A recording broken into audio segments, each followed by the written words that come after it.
नमस्कार। उत्तराखंड खबरों में उत्तर प्रदेश खबरों में आपका स्वागत है। मैं आशीष दीक्षित और आप देख रहे हैं केंद्र इंडिया। फिलहाल वक्त हो चुका खबरों का, उससे पहले रुक करेंगे हेडलाइंस की ओर। राज्यपाल आनंदीबेन पटेल का प्रयागराज दौरा। आज आपको उत्तर प्रदेश राजकीय टंडन मुक्त विश्वविद्यालय के दीक्षांत समारोह में होंगी शामिल। यूपी में 150 कंपनियां 40,000 युवाओं को देंगी नौकरी। 2 दिवसीय कौशल महोत्सव का होगा आयोजन। यूपी में स्कूलों में स्वच्छ भारत मिशन अभियान। हर रविवार श्रमदान करेंगे सर्वोदय विद्यालय के बच्चे। चुनाव में निषाद समाज के वोटरों पर टिकी पार्टियों की नजरें। घोषणा पत्र में नाव देने का वादा करेगी सपा। यूपी में विधान भवन और वीवीआईपी इलाकों की बदलने वाली व्यवस्था। पुलिस भी सादे कपड़ों में रहेगी तैनात। सरकार के खिलाफ सड़क पर उतरेंगे शिक्षक। टेट की अनियमितताओं पर बड़ा सवाल। पीएमओ को भेजे 2.50 पत्र। आप देख रहे हैं के न्यूज, खबरों का सारथी। अब रुक करते खबर की ओर। खबर अलीगढ़ से है, जहां एशिया कप के तहत दुबई में आज होने वाले भारत पाकिस्तान क्रिकेट मैच का बजरंग दल ने बड़ा विरोध किया है। आपको बता दें कि पुलवामा हमले की याद दिलाते हुए संगठन ने खून और खेल एक साथ नहीं हो सकते इसका नारा लगाते हुए इसका विरोध किया। आपको बता दें कि अलीगढ़ के केपी इंटर कॉलेज में बजरंग दल के पदाधिकारियों ने विरोध प्रदर्शन भारत सरकार से मैच रद्द करने की मांग करी। आपको बता दें कि प्रदर्शनकारियों ने कहा कि देश में सुरक्षा भावना के सामने खेल का कोई स्थान नहीं होना चाहिए। विरोध यहाँ पर नहीं है, विरोध आज पूरे भारतवर्ष में है और विरोध है भारत पाकिस्तान का खेले जाने वाला मैच। और विरोध केवल इसलिए है कि ये तय है कि जहाँ पर खून बहेगा वहाँ खेल संभव नहीं है। या तो खून बहना चाहिए या तो खेल होना चाहिए। और वास्तविकता ये है कि आज पूरे देश में इसका विरोध इसलिए भी है कि अभी कुछ दिनों पहले ही पहलगांव में हमारी 26 माताओं बहनों को उनका सिंदूर को मिटा दिया गया। इवन उनका धर्म देखकर उनको गोलियां मारी गई। खबर कानपुर से है, जहां भारतीय टीम के ऑफ स्पिनर कुलदीप यादव द्वारा यूपीए के खिलाफ 4 विकेट चटकाने के बाद उनके फैंस की उम्मीदें बढ़ गई। आपको बता दें कि भारत पाकिस्तान मुकाबले से पहले टीम इंडिया के स्पिनर कुलदीप यादव द्वारा अधिक बेहतर प्रदर्शन करने का दावा कर रहे हैं। ऑफ स्पिनर कुलदीप यादव के कोच कपिल देव पांडे भी प्रस्तावित अहम मैच में जबरदस्त प्रदर्शन करने का दावा कर रहे हैं। आपको बता दें कि उन्होंने कहा कि कुलदीप बेहतरीन फॉर्म में है, इसीलिए अगले मैच 4 से अधिक विकेट प्राप्त करने पर आश्चर्य नहीं होगा। उन्होंने कहा कि कुलदीप पाकिस्तानी बल्लेबाजों के सामने मुश्किल खड़ी करने में सक्षम है। भारत पाक मैच को लेकर जगह जगह जारी विरोध प्रदर्शन पर ऑफ स्पिनर ने कहा, ये फैसला बोर्ड में ऊपर बैठे बड़े लोग लेते हैं। खिलाड़ी का काम केवल खेलना है, इसीलिए कुलदीप सहित सभी खिलाड़ी अपनी खेल प्रतिभा का प्रदर्शन करते हुए दर्शकों को भरपूर मनोरंजन करेंगे। आपको बता दें कि उन्होंने मुकाबले में भारतीय टीम द्वारा पाकिस्तान को करारी शिकस्त देने का दावा किया। देखिए, ये बहुत बड़ा मैच है और ये काफी हाइप लिए हुए है क्योंकि ये इंडिया और पाकिस्तान की मैच चल रहा है। इस मैच की विशेषता ये है कि पाकिस्तान इधर कभी भी इंडिया से खेल नहीं रहा है। जब दोनों देश नहीं खेलते तो उन खिलाड़ियों के बारे में कुछ भी पता नहीं चलता है कि वो क्या करने वाले हैं। लेकिन फिर भी जो इंडिया की टीम है काफी बैलेंस है, काफी संतुलित है। खासकर बैट्समैन को ले लिया जाए, जो ओपनर्स हैं हमारे अभिषेक शर्मा हैं, शुभमन गिल हैं और तिलक वर्मा हैं। वन डाउन और मिडिल ऑर्डर्स में जो भी बैट्समैन हैं, तिलक वर्मा है, सूर्य कुमार खुद हैं और आपके जो हार्दिक पांड्या हैं। अगली खबर की ओर रुख करते हैं। खबर चित्रकूट से है। आपको बता दें कि भगवान श्री राम की तपोभूमि चित्रकूट के दौरे पर आए उत्तर प्रदेश के उप मुख्यमंत्री केशव प्रसाद मौर्य ने कहा कि प्रदेश सरकार का स्पष्ट लक्ष्य सुशासन और विकास है। उन्होंने कहा कि विपक्ष की बौखलाहट का इलाज जनता करेगी। 2047 तक देश और प्रदेश में जनता के आशीर्वाद से बीजेपी की ही सरकार रहेगी। केंद्र में प्रधानमंत्री नरेंद्र मोदी और प्रदेश में मुख्यमंत्री योगी आदित्यनाथ के नेतृत्व में जनता की उम्मीदों पर खरा उतर रही है। आपको बता दें कि पत्रकारों से बातचीत में डिप्टी सीएम ने कांग्रेस नेता राहुल गांधी और सपा मुखिया अखिलेश यादव पर भी जुबानी हमला बोला। उन्होंने कहा कि राहुल गांधी कभी परमाणु बम, कभी भूकंप और कभी हाइड्रोजन बम जैसी बातें करके अपनी हताशा प्रकट करते हैं। आपको बता दें कि राहुल गांधी फ्रस्ट्रेशन के शिकार हैं और सत्ता को अपना जन्मसिद्ध अधिकार समझते हैं। आपको बता दें कि उन्होंने कहा कि लेकिन देश की जनता ने गरीब परिवार से आने वाले ओबीसी वर्ग के बेटे नरेंद्र मोदी को लगातार तीसरी बार प्रधानमंत्री बनाया। उन्होंने कहा कि आज देश विकसित भारत के लक्ष्य की ओर तेजी से बढ़ रहा है, जिसको कांग्रेस हजम नहीं कर पा रही है। आपको बता दें कि उन्होंने आरोप लगाया कि राहुल गांधी अपने संवैधानिक दायित्वों को भी पूरा नहीं कर पा रहे हैं। देश की जनता उन्हें बारीकी से देख रही है। आप समझिए, जो लगातार सत्ता से बेदखल होगा, सत्ता को में बैठे रहना अपना जन्मसिद्ध अधिकार समझता होगा। अगर 2017 से अखिलेश यादव जी सत्ता से बाहर है, 2014 से राहुल गांधी जी सत्ता से बाहर है, बिहार में थोड़े दिन के लिए तेजस्वी यादव जी जरूर आ गए थे, लेकिन अब वह भी बाहर है। सब अवसाद का शिकार है, मानसिक रूप से बीमार हो गए और सत्ता भी 2047 तक इन लोगों की आने वाली नहीं है। विकसित भारत बनने तक जनता के आशीर्वाद से भारतीय जनता पार्टी की डबल इंजन सरकार है और आगे रहेगी। अगली खबर की ओर रुख करते हैं। खबर इटावा से है, जहां सपा के जिला कार्यकारिणी मासिक बैठक में जिला पंचायत सभागार में मुख्य अतिथि के तौर पर पहुंचे शिवपाल सिंह यादव ने कई मुद्दों पर अपनी बात रखी। आपको बता दें कि सपा नेता शिवपाल सिंह यादव ने कहा कि लखनऊ विमान हादसा भाजपा सरकार की नाकामी का उदाहरण है। पहले हाईवे यात्रा सुरक्षित थी, अब हादसे बढ़ गए हैं। साथ ही साथ राम भद्राचार्य के मिनी पाकिस्तान वाले बयान पर शिवपाल यादव ने कहा उन्हें कुछ दिखाई नहीं देता, तरस आता है। शिवपाल ने दावा किया कि 2027 में सपा की सरकार बनेगी और अखिलेश यादव मुख्यमंत्री होंगे। पहलगांव हमले को लेकर शिवपाल बोले, हमला सरकार की चूक थी, विरोध करना जनता का हक। प्रदेश में स्मार्ट मीटर तेजी से भाग रहे हैं, 2000 की जगह 5000 रुपए तक के बिल आ रहे हैं। शिवपाल यादव ने विरोधियों पर हमले के साथ मीडिया पर भी तंज कसते हुए कहा कि मीडिया बिक चुकी है, सरकार की गलतियां नहीं दिखाती है, हमारी छोटी बातों को बड़ा ना बना देती है।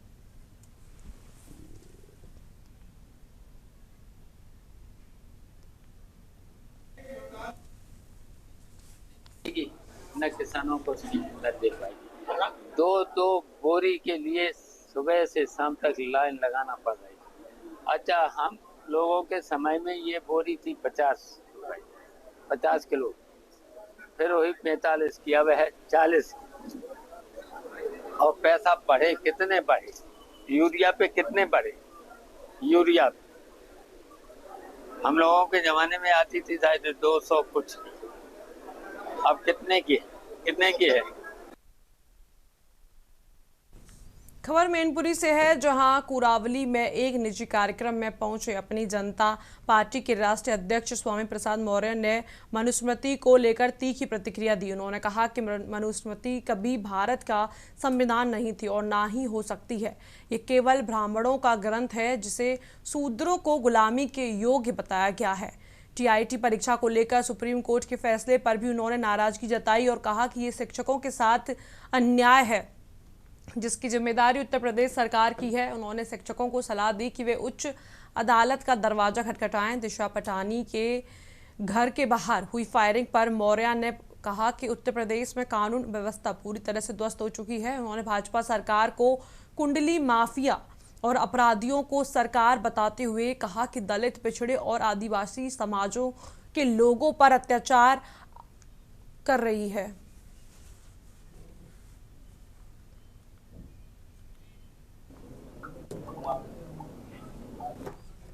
संविधान था और न कभी भारत का संविधान हो सकता है।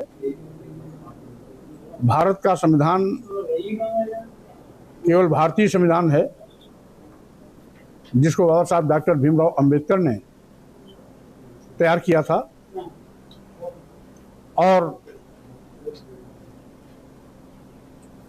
भारत के प्रथम राष्ट्रपति डॉक्टर राजेंद्र प्रसाद जी और प्रधानमंत्री पंडित जवाहरलाल नेहरू जी को समर्पित करके देश को एक नया संविधान दिया था। खबर सीतापुर से है। केंद्रीय मंत्री अनुप्रिया पटेल ने अपना दल के वरिष्ठ नेता प्यारेलाल पटेल को दी श्रद्धांजलि। आपको बता दें कि अपना दल के वरिष्ठ नेता प्यारेलाल पटेल के निधन की खबर से पार्टी में शोक की लहर दौड़ गई। कुछ दिन पहले ही उनके निधन की सूचना जैसे ही केंद्रीय मंत्री अनुप्रिया पटेल को मिली, वह तुरंत उनके आवास पर पहुंची और परिजनों से मुलाकात कर शोक संवेदना व्यक्त की। आपको बता दें कि परिवार से मुलाकात के बाद मीडिया से बातचीत करते हुए केंद्रीय मंत्री ने कहा कि प्यारेलाल पटेल डॉक्टर सोनेलाल पटेल के बहुत करीब थे। आपको बता दें कि पार्टी के लिए उनका योगदान अमूल्य रहा है। उन्होंने जाना पार्टी के लिए एक बड़ी क्षति है। उन्होंने बोला कि हमने एक समर्पित नेता और मार्गदर्शक को खो दिया है। उन्होंने आगे कहा कि पार्टी को उनके जैसे सच्चे और समर्पित कार्यकर्ताओं की हमेशा ज़रूरत रहेगी। उनका योगदान पार्टी के लिए इतिहास में हमेशा याद रखा जाएगा। प्यारेलाल पटेल का पार्टी और समाज के प्रति समर्पण, अनुशासन और निष्ठा आने वाली पीढ़ियों के लिए प्रेरणा का स्रोत बनेगी। श्रद्धेय प्यारेलाल पटेल जी के आवास पे आज हम सभी अपना दल के साथी आए हैं। प्यारेलाल जी हमारी पार्टी अपना दल के एक मजबूत स्तंभ रहे और डॉक्टर सोनेलाल पटेल जी के साथ उन्होंने बहुत लंबा संघर्ष किया। एक तरीके से मानिए तो इस पार्टी के नींव के पत्थर थे और हमारा पूरा अपना दल परिवार आज बहुत व्यथित है। अचानक हमने उनको खो दिया। बहुत लंबा उनका साथ पार्टी को मिला। उनके परिवार के प्रति, सभी परिजनों के प्रति हम अपनी पार्टी की ओर से अपनी हार्दिक संवेदनाएं व्यक्त करते हैं और ईश्वर उनको शांति दे, ऐसी हमारी प्रभु से प्रार्थना। अगली खबर की ओर रुख करते हैं। खबर सोनभद्र से है, जहां राष्ट्रीय लोक दल की मासिक बैठक के उर्वरक संकट पर खासी नाराजगी जताई गई। बैठक की अध्यक्षता करते हुए जिलाध्यक्ष श्रीकांत त्रिपाठी ने खाद के संकट को शासन प्रशासन के सामने मजबूती से उठाने पर जोर दिया। वक्ताओं ने कहा कि जरूरत पर किसानों को मांग पर रासायनिक उर्वरक ना मिलना दुखद है, क्योंकि बिना उर्वरक इस्तेमाल किए किसानों के लिए लागत निकालना मुश्किल साबित होता है। तय किया गया कि पार्टी कार्यकर्ता गांव-गांव और पंचायत पहुंचकर लोगों तक संगठन की रीति और नीति बताएंगे। प्रस्तावित पंचायत चुनाव के मद्देनजर पंचायत समिति का गठन करके अलोपी अग्रवाल को अध्यक्ष मनोनीत किया गया। आपको बता दें कि जबकि मोहन पांडे, विजय सिंह पटेल, उदय प्रकाश पटेल व मुरली सिंह चौहान आदि को सदस्य नामित किया गया। आपको बता दें कि बैठक का संचालन जिला महासचिव रोहित सिंह ने किया, जबकि जिला उपाध्यक्ष अनिल प्रताप सिंह ने सभी के प्रति आभार जताया। बैठक ही हम लोगों के जो नियमित मासिक बैठक राष्ट्रीय लोकदल जिला की जाती है, उसके तहत हम लोगों की बैठक हुई, जिसमें सदस्यता अभियान पर जोर दिया गया और क्षेत्रीय जो समस्याएं हैं, किसानों की समस्याएं हैं, खाद पर विचार विमर्श किया गया। इसके उपरांत संगठन को ताकतवर बनाने के लिए सभी विधानसभा अध्यक्ष और सभी जनपद के ब्लॉक अध्यक्षों से अपील की गई कि अगले एक सप्ताह के अंदर अपनी पूरी कमेटी गठित करके। खबर लखनऊ से है, जहां यूपी एसटीएफ ने एक बड़े साइबर फ्रॉड गिरोह का पर्दाफाश करते हुए यूनियन बैंक के मद्देनजर मैनेजर सहित 4 लोगों को गिरफ्तार किया। ये गिरोह ओमैक्स सिटी, न्यू हसरतगंज और सुशांत गोल्फ सिटी से संचालित हो रहा था। आपको बता दें कि आरोपी कुट रचित दस्तावेजों के जरिए बैंक कर्मियों की आईडी लॉगिन कर मुद्रा और ऑटो लोन निकालते थे। आपको बता दें कि गिरफ्तारी के दौरान BMW समेत 4 लग्जरी कार भी बरामद की गई। आपको बता दें कि एसटीएफ की कार्रवाई से शहर में साइबर अपराधियों के नेटवर्क को बड़ा झटका लगा। आपको बता दें कि मामले की जांच जारी है और अन्य संभावित आरोपियों की तलाश की जा रही है।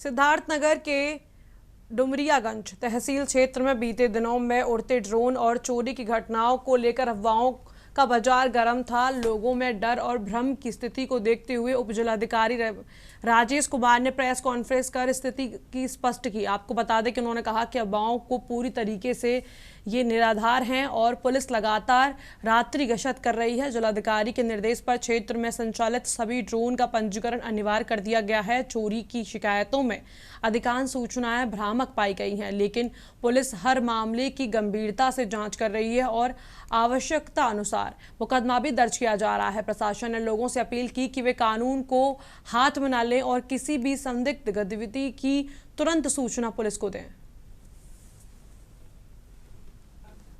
सर, आज आपने पत्रकार वार्ता की है, पत्रकार लोगों के साथ बैठक की, क्या मामला है, किन मुद्दों को लेकर आपने बैठक की? सर प्रथम मामला ये ड्रोन से संबंधित है। ड्रोन बड़ी संख्या में ड्रोन उड़ने की सूचनाएं प्राप्त हुई थी और जिलाधिकारी महोदय द्वारा निर्देशित किया गया है कि जितने भी ड्रोन संचालक हैं सभी अपने ड्रोन का पंजीकरण कराएं। पंजीकरण कराने के लिए उप जिलाधिकारी कार्यालय में उनको एक प्रार्थना पत्र देना होगा और वो प्रार्थना पत्र में शपथ पत्र होगा कि किसके लिए वो ड्रोन उड़ाने की मंजूरी दे रहे हैं और किसी निजी ताकझाक के और ड्रोन का दुरुपयोग नहीं किया जाए।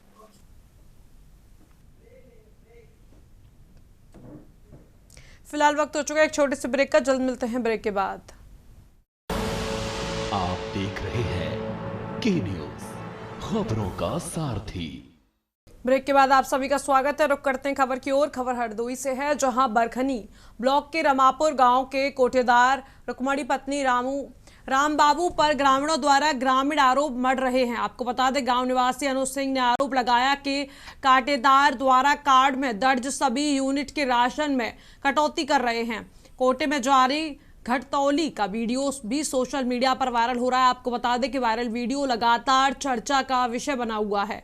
ग्रामीणों में काटेदार की मनमानी को लेकर आक्रोश है। वो आरोपों की जांच की मांग उठा रहे हैं।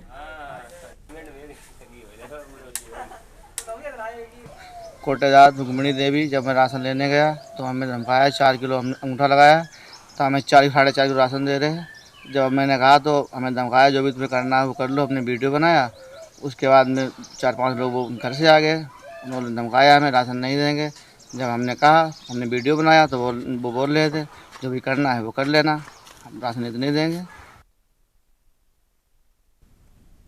अब खबर औरैया से है। सहार विकास खंड के जूनियर हाई स्कूल असू में सहायक अध्यापक ने प्रधानाध्यापक को थप्पड़ मार दिया।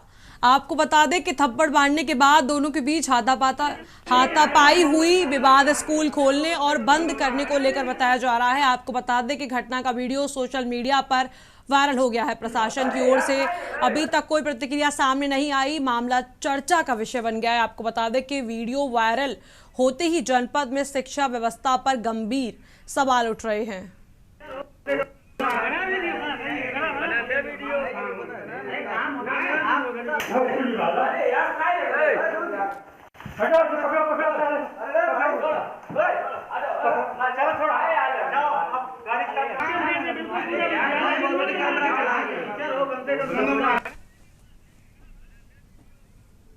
खबर कासगंज से है, जहां कासगंज की सारो कोतवाली क्षेत्र के गांव मनकापुर स्थित गंगा नदी में अपनी मामी के साथ गंगा स्नान करने गई 12 वर्षीय बालिका पायल की गंगा में डूबने से मौत हो गई। आपको बता दें कि वही जानकारी पर पहुंची पुलिस ने बालिका के शव को कब्जे में लेकर पोस्टमार्टम के लिए भेज दिया। परिजनों के मुताबिक पायल के पिता सुभाष अपने परिवार के साथ दिल्ली में रहते हैं। मृतका पायल रक्षाबंधन पर अपनी मां सुखदेवी के साथ सुनगढ़ी थाना क्षेत्र के गांव नगला बद्दन निवासी अपने मामा मनसुख के घर आई थी। तभी से अपने मामा के यहां रह रही है। आपको बता दें कि आज सुबह पायल अपनी मामी मिथिलेश के साथ सोरो कोतवाली क्षेत्र के गांव मनकापुर के समीप गंगा स्नान करने गई थी। तभी गंगा स्नान करते समय गहरे पानी में डूब जाने से उसकी मौत हो गई।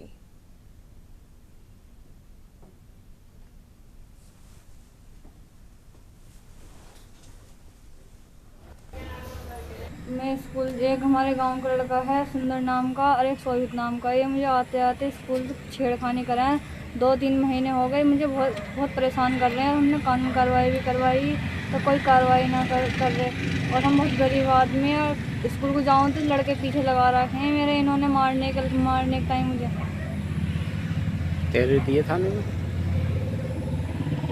तेरे थाने में दिया। थाने में भी दी और चौकी में भी दी, सुनवाई नहीं हो रही। क्या कह रहे हैं? नु कह में है कभी और दिन आइयो करियो रोज हमें वो दे जावे गोली, मना करें नो भी न हो रही। अमरोहा जनपद के रहरा थाना क्षेत्र में छात्रा ने गांव के ही कुछ मंचलों पर लगातार छेड़छाड़ करने का गंभीर आरोप लगाया। छात्रा का कहना है कि पिछले 3 महीने से जब भी वह स्कूल जाती है, गांव के कुछ युवक उसके रास्ते में उसको परेशान करते हैं और अश्लील हरकतें करते हैं। परिजनों के साथ छात्रा ने रहरा थाने में तहरीर देकर कार्रवाई की मांग की थी, लेकिन पुलिस की तरफ से कोई ठोस कदम नहीं उठाया गया। थाने में कार्रवाई न होने से परेशान होकर छात्रा ने अब उसके परिजन आज रविवार को दोपहर 12 बजे पुलिस अधीक्षक से मिले और लिखित शिकायत दी। आपको बता दें कि पीड़िता ने कहा कि वह डरी सहमी रहती है और पढ़ाई प्रभावित हो रही है। परिजनों ने मांग की कि आरोपी के खिलाफ सख्त कार्रवाई की जाएगी ताकि छात्राओं की सुरक्षा सुनिश्चित की जा सके। पुलिस अधीक्षक ने मामले की जांच कर कार्रवाई का आश्वासन दिया।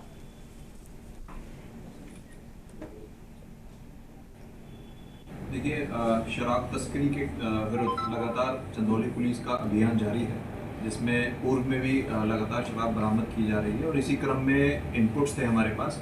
हमारी एसओजी की टीम और थाना अलीनगर की टीम द्वारा संयुक्त रूप से रात्रि में चेकिंग की जा रही थी, जिसके बाद में एक जो ट्रक आ रहा था हाईवे पर, उसको रोका गया और घेराबंदी की गई।